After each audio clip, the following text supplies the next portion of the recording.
গতদিন যখন ইলেকট্রোফাইল নিয়ে ভিডিও করেছিলাম তখন বলেছিলাম ফাইল মানে কিন্তু লাভার। এবার হচ্ছে আমরা নিউক্লিওফাইলের উপরে কতগুলো মানে সরি একটু পজ করেছিলাম। আচ্ছা, এবার আমি যেরকম ইলেকট্রোফাইলের উপরে কতগুলো পয়েন্ট লিখে দিয়েছিলাম বুঝতে সুবিধার জন্য, যেমন নিউক্লিওফাইলের উপরে কতগুলো পয়েন্ট লিখে দিয়েছি। নিউক্লিওফাইল মানেই কি বোঝা যাচ্ছে যে electrophile is a species which have excess of electron, তাই তো? নিউক্লিওফাইল মানে কি এক্সেস অফ ইলেকট্রন। ইলেকট্রোফাইল এটা হচ্ছে নিউক্লিওফাইল, এর কাজ হচ্ছে এর উপরে অ্যাটাক করা এবং ইলেকট্রন একে দেবে, এ অ্যাকসেপ্ট করবে। বিষয়টা তো এটাই। আমি লিখে দিই, আপনাদের টিচার যারা আছেন তাদের কিন্তু পড়াতে সুবিধা হবে দারুণভাবে, কিংবা নিজেরাও বুঝতে পারবেন আর একটু বেটারভাবে। Nucleophile is a species which, notes কিন্তু আমার বানানো, গ্রামাটিক্যাল ভুলভ্রান্তি থাকতে পারে, which have excess of electron to donate. Okay, 2 number point কী হওয়া উচিত? Nucleophile always attack to electron deficient centre, তাই তো?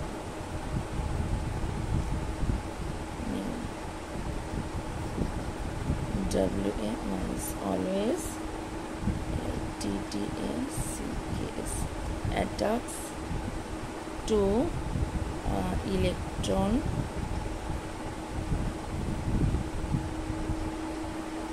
deficient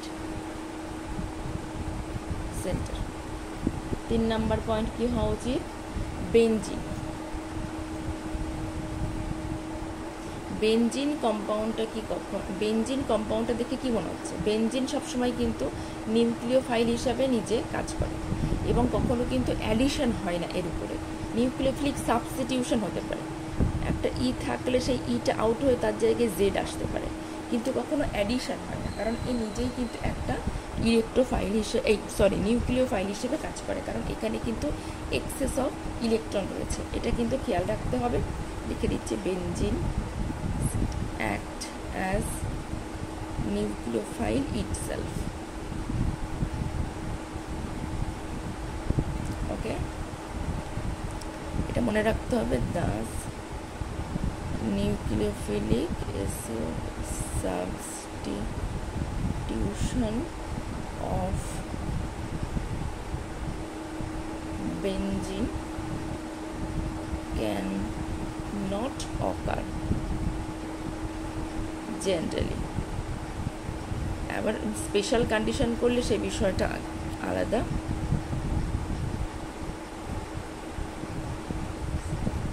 always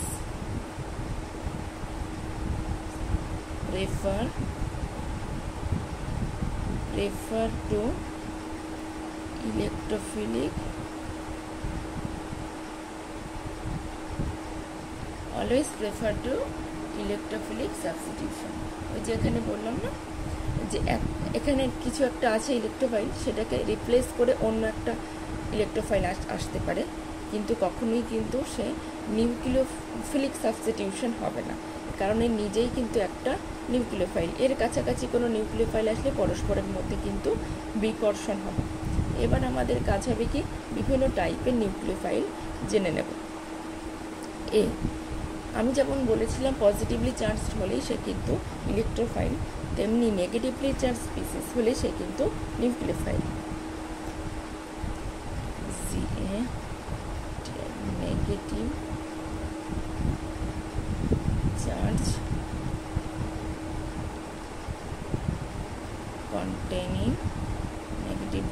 containing nucleophile.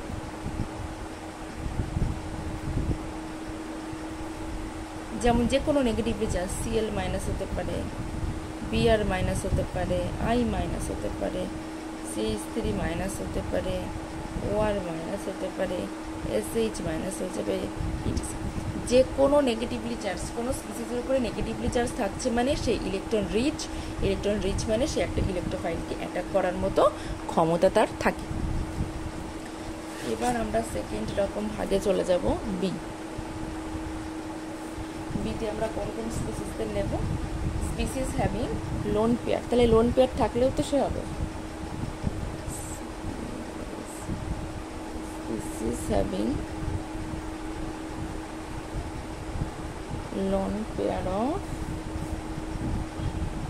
Electron. তাহলে এটাও এক ধরনের ভাগ, এরাও কিন্তু এক ধরনের নিউক্লিওফাইল। তাহলে কোন, এবার এদের কিছু এক্সাম্পল যদি আমাকে দিতে হয়, যেমন আর ও এইচ এর ক্ষেত্রে কি লোন পেয়ার রয়েছে, তারপরে কি হতে পারে H2O লোন পেয়ার রয়েছে, মানে লোন পেয়ার থাকলেই কিন্তু সে হয়ে যাবে। এই যেমন পিরিডিন লোন পেয়ার রয়েছে, লোন পেয়ার কন্টেনিং যে কোনো স্পিসিসই কিন্তু হয়ে যাবে। এই ধরলুম, এইগুলোকেই আমি এক্সাম্পল হিসাবে নিচ্ছি, আরও প্রচুর হয়, মোটামুটি লোন পেয়ার থাকলেই সে হয়ে যাবে কিন্তু এক ধরনের nucleophile.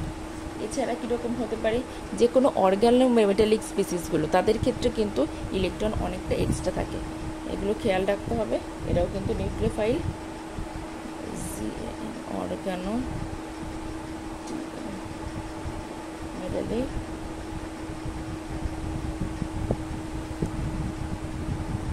act as nucleophile. Organometallic যে কোনো স্পিসিস কিন্তু নিউক্লিওফাইল হিসেবে কাজ করে, যেমন উদাহরণস্বরূপ আমরা গিলম্যান রিয়েজেন্ট R2CuLi হতে পারে, সব থেকে পপুলার RMgX হতে পারে, তারপরে RLi হতে পারে, তারপরে R2Hg হতে পারে, এটা খুব একটা পপুলার নয়, যাই হোক R2CD হতে পারে, তারপরে R2Zn হতে পারে। এই ধরনের কিন্তু সমস্ত অর্গানোমেটালিক যত যা স্পিসিস রয়েছে সব কিন্তু নিউক্লিওফাইল হিসেবে কাজ করে। এছাড়াও কিছু পাই বন্ডেড হয়, পাই বন্ডেড, আজকে আমরা কোনো কিছুকে ছাড়বো না, সমস্ত নিউক্লিওফাইল নিয়ে পড়াশোনা করব, জেনে নেব, অ্যাটলিস্ট পরীক্ষার খাতায় দেখে বুঝতে পারি যেন কোনটা ইলেকট্রোফাইল আর কোনটা নিউক্লিওফাইল। Act as nucleophile. তাহলে এর দলে কারা রয়েছে, যেমন এই রকম কোনো স্পিসিস কী হবে, এখানে চলে গেলে এখান থেকে কিন্তু ডোনেট করার ক্ষমতা রাখে, কিংবা এই ধরনের কোনো স্পিসিস লোন পেয়ার রয়েছে, তাহলে এখানে চলে আসলে কিন্তু এখান থেকে ডোনেট করার ক্ষমতা রাখে। ইমিডাজোল,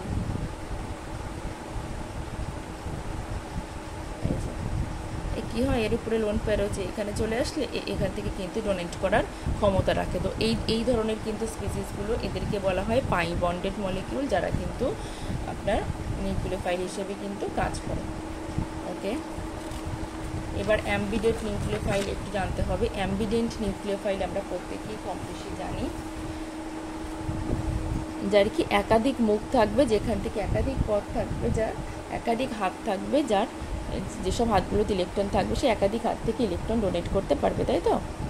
কিন্তু খেয়াল রাখতে হবে অ্যাম্বিডেন্ট নিউক্লিওফাইল অ্যাট এ টাইম একটা হাত থেকে ইলেকট্রন ডোনেট করতে পারে। DNTAT অ্যাম্বিডেন্ট নিউক্লিওফাইল, এইটা একটুখানি জানতে হবে। অ্যাম্বিডেন্ট নিউক্লিওফাইল মানে যেটা বললাম সেটাকে আমি লিখে দিই নোটস হিসেবে। If a nucleophile have two or more, যেমন ইডিটি আছে, দুইয়েরও বেশি, তাই তো, donor side to donate electron is known as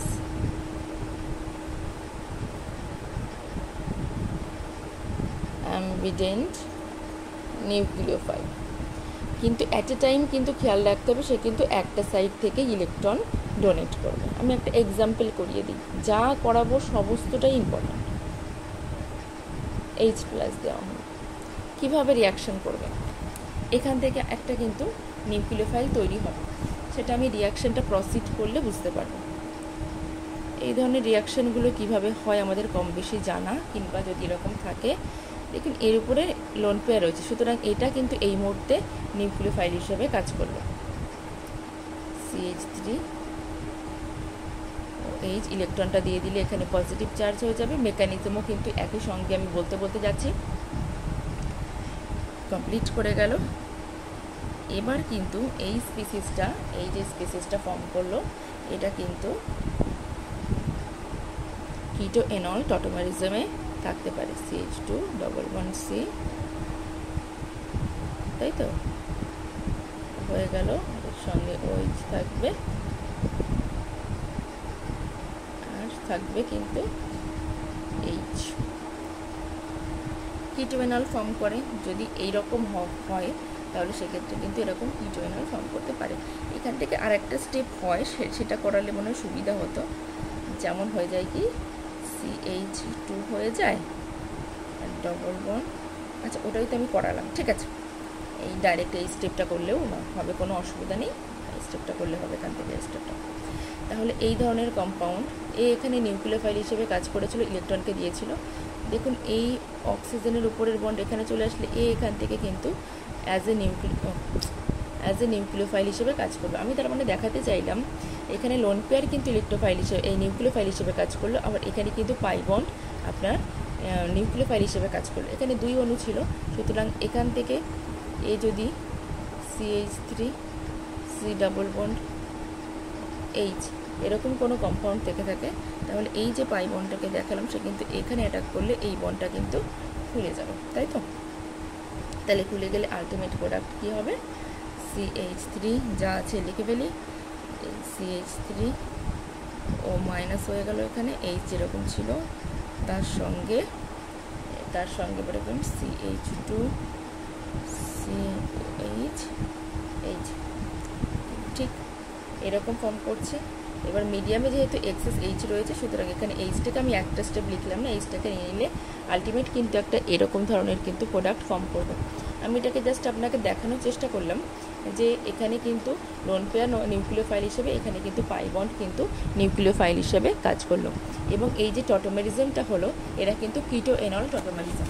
এটা কীভাবে হয়, CH2 double bond C OH, এরই কিটো ফর্ম হয়ে যায় কি, মানে এটা এরকম চলে আসে, এটা এখানে চলে যায় CH3 H, ওকে। তাহলে এ কিন্তু নিউক্লিওফাইল হিসেবে অ্যাট টাইম কাজ করে, এ কিন্তু ইলেকট্রোফাইল হিসেবে কাজ করে, ঠিক আছে। কারণ এই যে সেন্টারটা, এটা কিন্তু একটা সাংঘাতিক ইলেকট্রোফিলিক সেন্টার, এটাকে জাস্ট একটু খেয়াল রাখতে হবে। এই ধরনের প্রচুর ধরনের রিয়াকশান কিন্তু আমরা আরবিটারি করতে থাকবো, কোনটার কী কারণ কী ব্যাপার জাস্ট আপনারা করতে থাকুন। এবার কিছু অ্যাম্বিডেন্ট নিউক্লিওফাইল, যেমন আমরা প্রত্যেকেই জানি এগুলো মাইনাস এই সেন্টার থেকে হতে পারে, অথবা মাইনাস এখানে দুটো ইলেকট্রন থাকলো এই সেন্টার থেকে হতে পারে। তাহলে দুটো সেন্টার থেকে কিন্তু দুরকমভাবে এ কিন্তু নিউক্লিওফাইল হিসেবে কাজ করতে পারে। এই ধরনের রিয়াকশানগুলো একটু মাথায় রাখলেই চলবে, ওকে। এবার হচ্ছে সিলেক্টিভিটি। এই যে অ্যাম্বিডেন্ট নিউক্লিওফাইল, এটা কিন্তু এর আবার কিন্তু সিলেক্টিভিটি, এর আবার নেচার অফ সলভেন্টের উপর কিছুটা ডিপেন্ড করে, নেচার অফ দ্য রিয়েজেন্টের উপরে খানিকটা ডিপেন্ড করে, ওকে। তো এটাকে একটু শর্ট করে দেবো, বাস এখানেই শেষ হয়ে যাচ্ছে নিউক্লিওফাইল। আমরা নিউক্লিওফাইল স্টার্ট করেছিলাম এখান থেকে, যেখানে কিন্তু আমরা বলেছিলাম যে নিউক্লিওফাইল সম্পর্কে বেশ কিছু ইনফরমেশান দেওয়া রয়েছে। নিউক্লিওফাইলের ভাগগুলো নেগেটিভ চার্জ থাকলেই তারা নিউক্লিওফাইল, আর কি আর অবশ্যই স্পিসিস হ্যাভিং লোন পেয়ার থাকলে, তারপরে অর্গানোমেটালিক সমস্ত স্পিসিসগুলো কিন্তু নিউক্লিওফাইল হিসেবে কাজ করবে। পাই বন্ডেড কিছু স্পিসিসের কথা এখানে বলা হয়েছে। আর আমরা অ্যাম্বিডেন্ট নিউক্লিওফাইল সম্পর্কে অল্প জানতে এই একটা রিয়াকশান আমরা একটু করেছি। বেশ, এই ভিডিওটা এখানেই শেষ হচ্ছে।